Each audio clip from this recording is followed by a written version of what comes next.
Welcome to Peace, Love, Liberty Radio. Online at fppradio.com.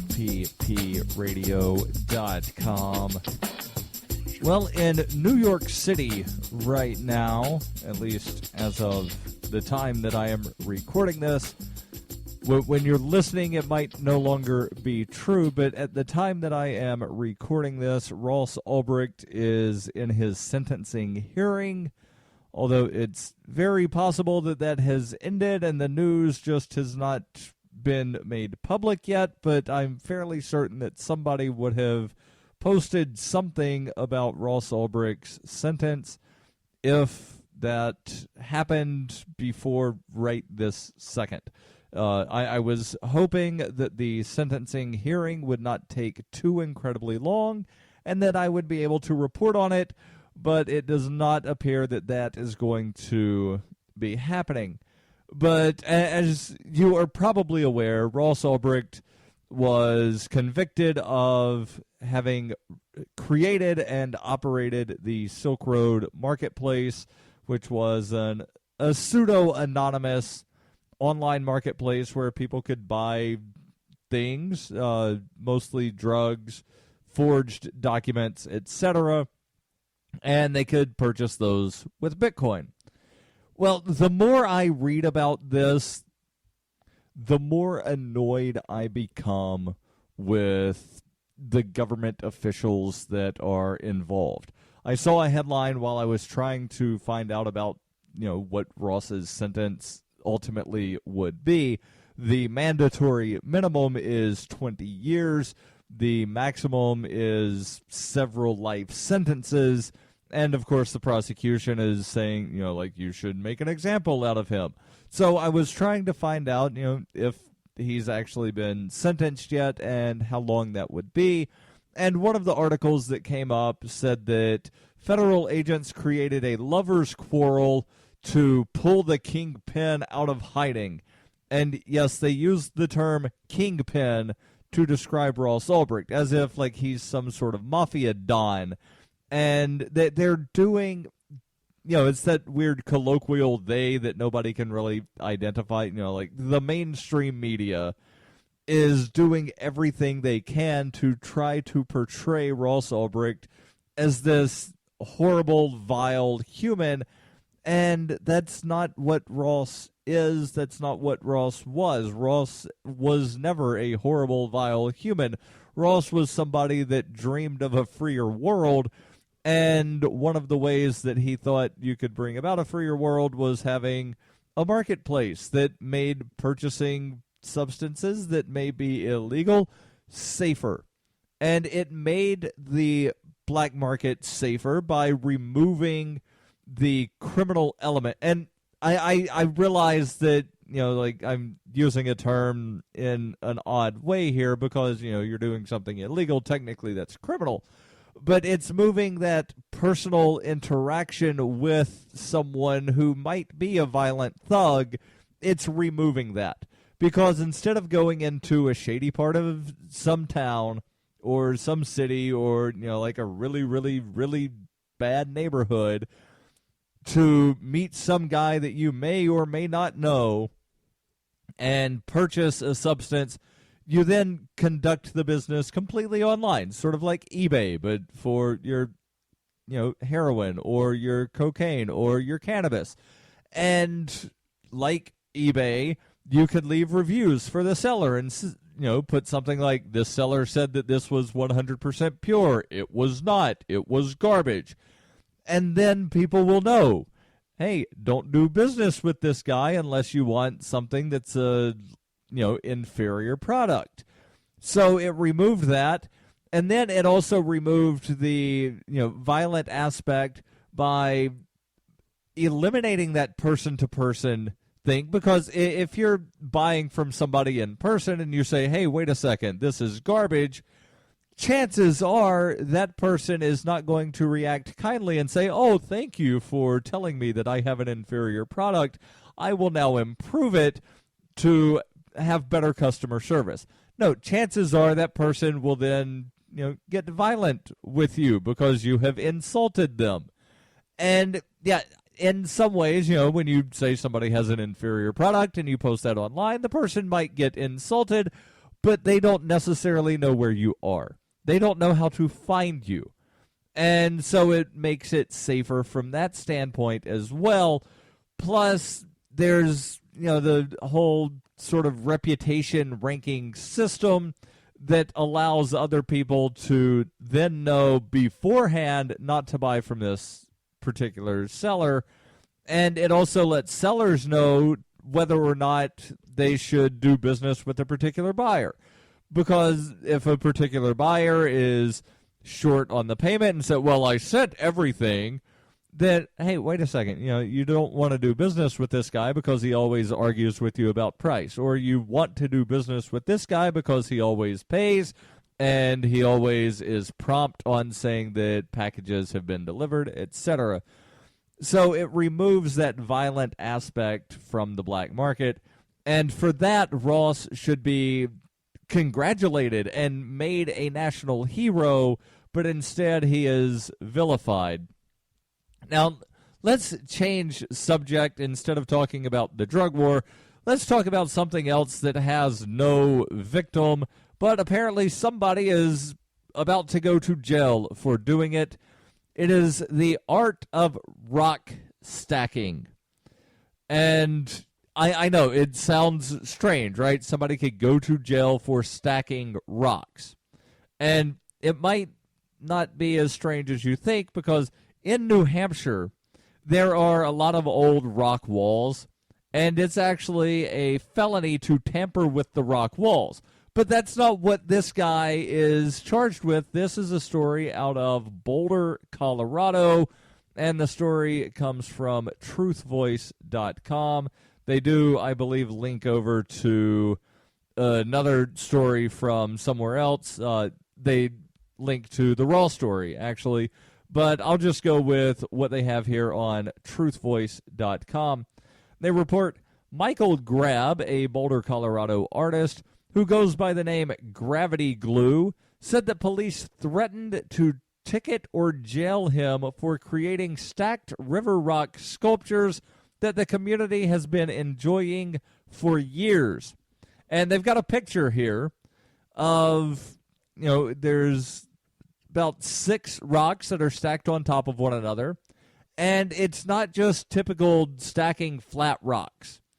And it's not even, stacking round rocks. He's got little rocks that are below big rocks. And it's something that when you look at it, you're like, how does that happen? Like, that's not possible because gravity. But, these are amazing sculptures that he makes where he just takes rocks out of a river and stacks them on top of one another. The article continues. It says, in a Facebook post on Monday, Grab explained that a Boulder police officer had informed him that there would be stiff penalties for continuing his art. He wrote in the post, for the past 7 years, I have been creating this art in and around Boulder nearly every day. Just this weekend, one police officer decided that balancing rocks is now illegal. And I'll continue when we come back on Peace, Love, Liberty Radio, online at fppradio.com.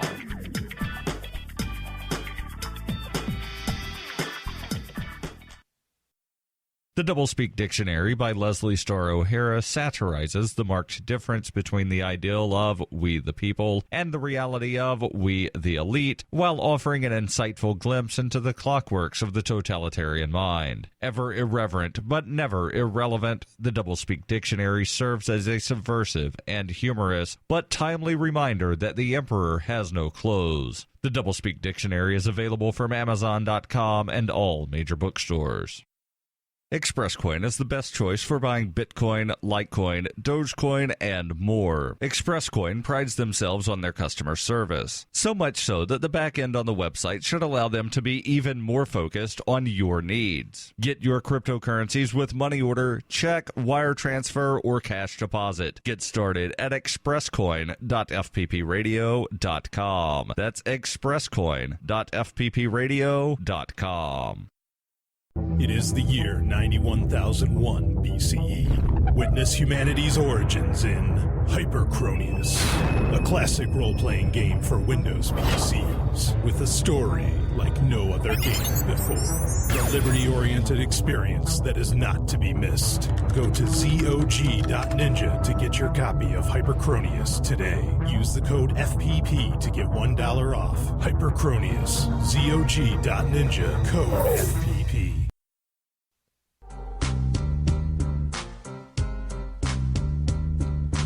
Welcome back to Peace, Love, Liberty Radio.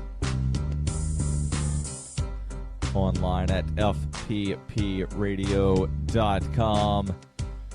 Continuing with the story here from truthvoice.com about the artist Michael Grab, who goes by the name Gravity Glue.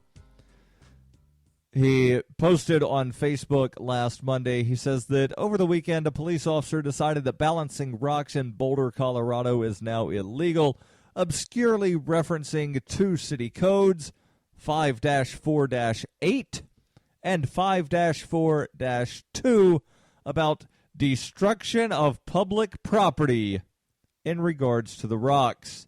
So now the police have belligerently taken it upon themselves to write tickets and or arrest anyone balancing rocks in Boulder, Colorado, and specifically threaten to ticket me and or arrest me if they catch me in the future.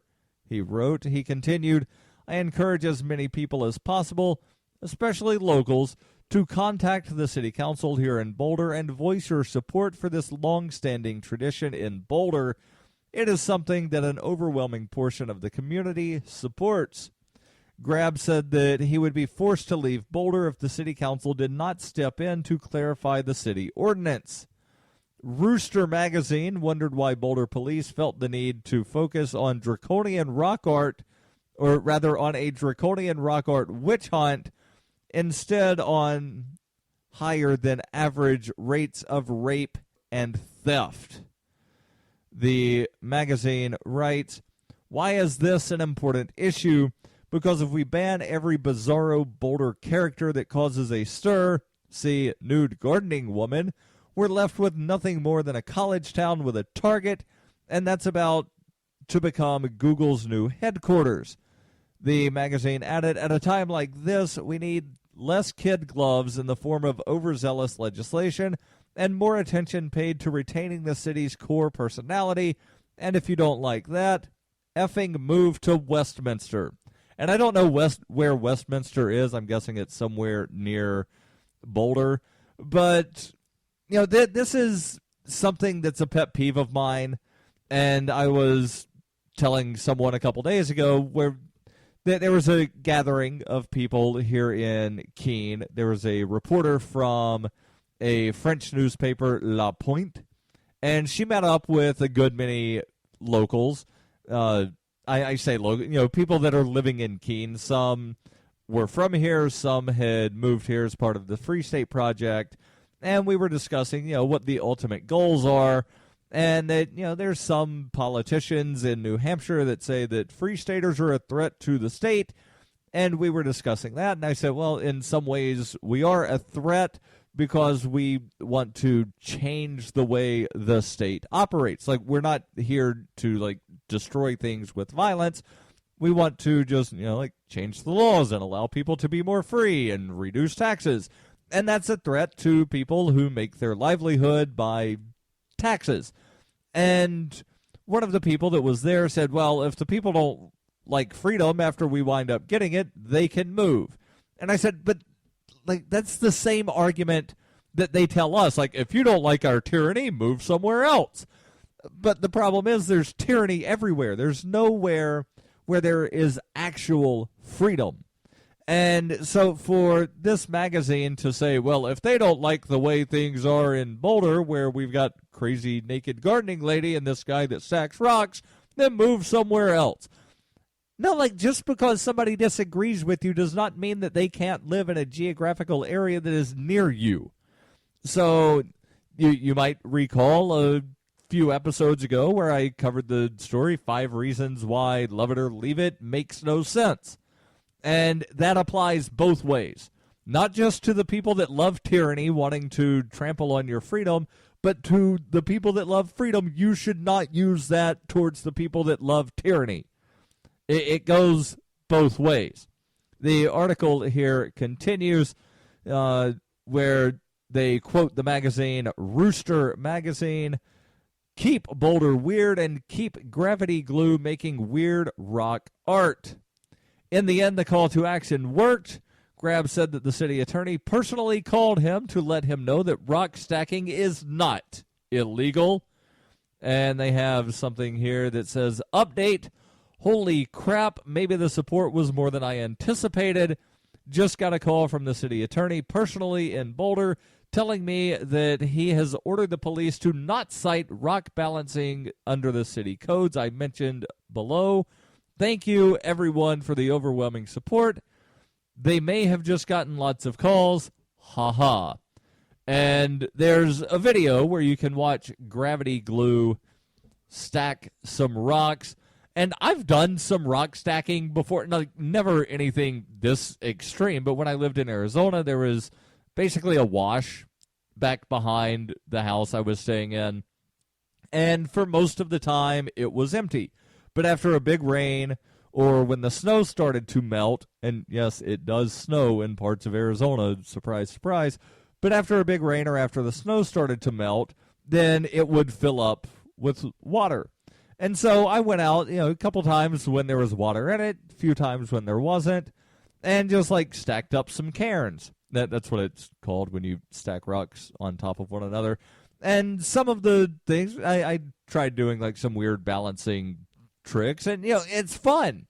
Especially, if you don't really have anything else to do, important work, and you just want to go play with some rocks, go stack some rocks. It is fun. Trust me.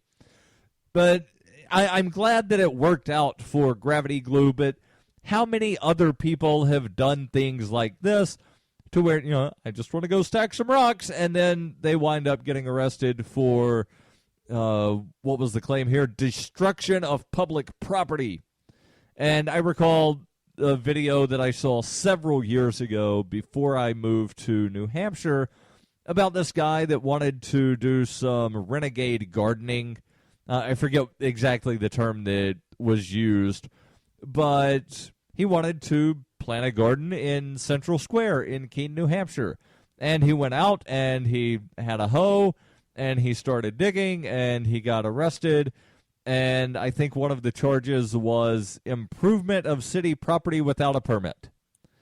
And they also claimed, well, did you call the dig safe number first because there could be wires and blah, blah, blah. He had a gardening tool that may have gone into the ground an inch and a half. Really, you're going to put a ground wire an inch and a half below the surface? That's your fault, not this guy. But, of course, there wasn't a ground wire. They just, wanted to throw something. Oh, you failed to call and blah, blah, blah and jump through this hoop and make sure everything's okay. Ha, ha, ha, ha, ha. So let me move from rock stacking to rocks rattling around in the heads of bureaucrats. Well, not actual rocks in the heads of bureaucrats, but I've got a story here that's actually been in the show prep folder for a couple of weeks now, and it's something kind of goofy out of the United Kingdom, our friends across the pond, if you will, about secret files that reveal police feared that Trekkies could turn on society. Yeah, I'm not making this up. I'll cover that when we come back on Peace, Love, Liberty Radio.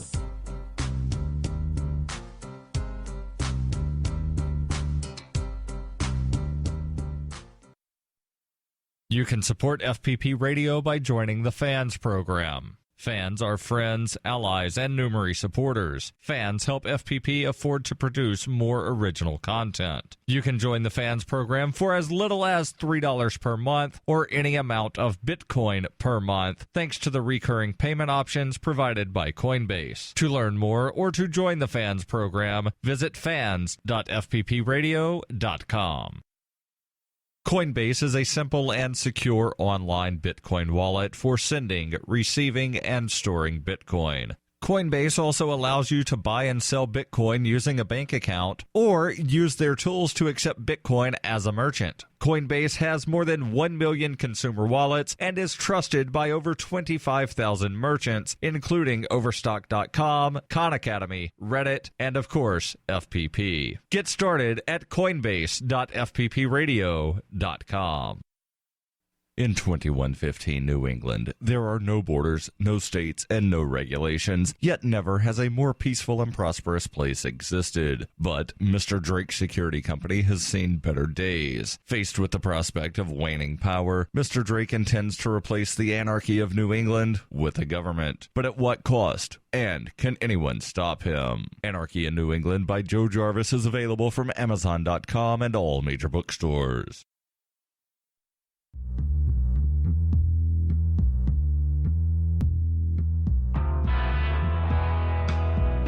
Welcome back to Peace, Love, Liberty Radio, online at fppradio.com. I will give you the story here about the Trekkies taking over the world, or at least turning on society, or at least that's the claim by some bureaucrat somewhere over in the UK. But first, I want to make sure that I tell you about Liberty.me. Liberty.me, it's more than just a social networking site. Of course, they do have the social networking aspect where you can post statuses, you can share links, you can comment on what other people have posted. There's also discussion boards. Do you remember those from like the 90s? Yeah, they've got discussion boards, forums, if you will. They also have places where you can download audio. There are free books for download. There's even Liberty guides. And the more you share and the more you interact, then the higher you get ranked as a user. And that, that's something kind of fun, seeing where you rank as a user, receiving what they call Liberty Karma. And I forget what my Liberty Karma rank is, but I'm somewhere up there. The last time I looked, and it's been a while, but the last time I looked, I was like somewhere right around the top 20 users of the site. Liberty.me. And one thing that makes Liberty.me different than, say, Facebook or Twitter or Tumblr or whatever other social networking site there is that you don't have to worry about the internet trolls. And the reason I say you don't have to worry about the internet trolls is because Liberty.me is a paid service, and that discourages the internet trolls from coming in because they don't want to have to pay money to be a-holes. They want to be an a-hole for free. So Liberty.me, social networking with other like-minded people. And no, it's not an echo chamber. Like, there's a wide variety of people that believe in liberty, and there are very interesting discussions that happen. I like it. I think you will as well. And if you sign up, use the coupon code FPP Radio, and I believe that saves you $5 off of your membership. Liberty.me, coupon code FPP Radio. So the story here comes from the Telegraph, and again, it's titled, Secret File Reveals Police Feared That Trekkies Could Turn on Society.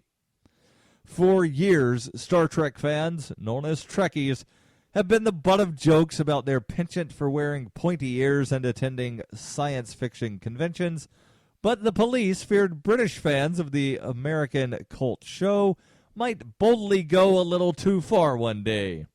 It has emerged that Scotland Yard kept a secret dossier on Star Trek, The X-Files, and other U.S. sci-fi shows amid fears that British fans would go mad and kill themselves, turn against society, or start a weird cult. That's an exact quote. I did not make that up. The article here continues. The American TV shows Roswell and Dark Skies and the film The Lawnmower Man were also monitored to protect the country from rioting and cyber attacks. Now, if you've never seen The Lawnmower Man, and it's been many years since I've seen it, it's a very interesting film. about this guy that basically like uploaded himself to the internet, although at the time it wasn't called the internet, I don't think. But very interesting, and like one of the things at the very end, and spoiler alert, at the very end he says, like, once I'm, uploaded myself, then I will make every telephone in the world ring at the same time. And so he gets uploaded and all the telephones start ringing. And I know several people that just coincidentally, as they were watching the movie, when all the other telephones were ringing, somebody called them. And that happened to me. It happened to a couple other people. So somewhat interesting sort of thing there. And yeah, I know the Lawnmower Man didn't actually ring my telephone, but it's just kind of interesting.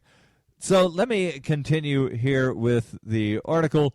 They write Special Branch, and that's the name of it apparently. Special Branch was concerned that people hooked on such material could go into a frenzy triggered by the millennium leading to anarchy.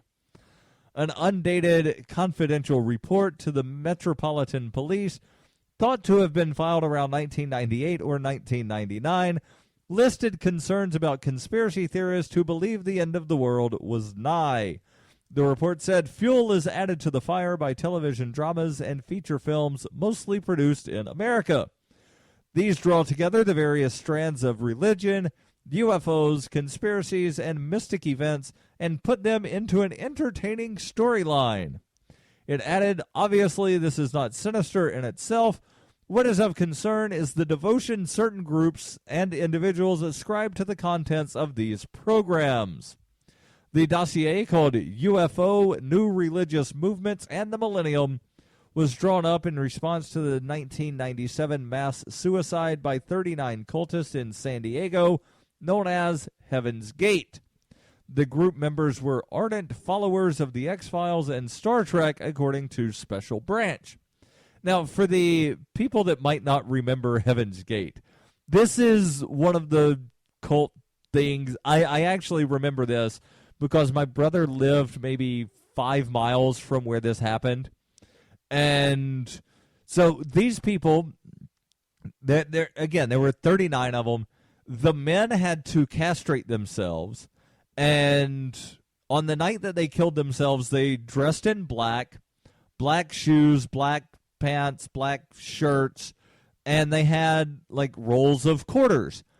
And the quarters, the claim was that the quarters would be used on the vending machines of the UFO that was following the Hale-Bopp comet. And there was a story, and I don't recall if this came out before or after the mass suicide, but there was a story that a couple of the members of this Heaven's Gate cult went to, I believe it was Radio Shack, bought a telescope, and they took the telescope back and wanted a refund because it did not allow them to see the UFO that was trailing the Hale-Bopp comet. So that sort of tells you what was going on with those people. It, in my opinion, had absolutely nothing to do with the X-Files or Star Trek. If it did, they would have dressed up and said, like, live long and prosper while holding their hand in that weird thing that Spock does. The article here continues. Oh, you know what? Before I continue with the article, I saw a video earlier today that was titled Study Proves Conspiracy Theorists Will Believe Anything. And the video talked about how some group of scientists that got paid by somebody to figure this thing out went on to various websites. Some of them, I think they were Facebook threads specifically. Some of them were devoted to scientific sort of stuff, and the others were devoted to conspiracy stuff. And they posted that chemtrails contained Viagra. And apparently the conspiracy theorist bought it hook, line, and sinker and reported it and reshared it and everything else. The scientist didn't, so the conclusion was conspiracy theorists believe anything. Hey, this has been Peace, Love, Liberty Radio. Don't forget, every Monday, Wednesday, Friday, online, fppradio.com.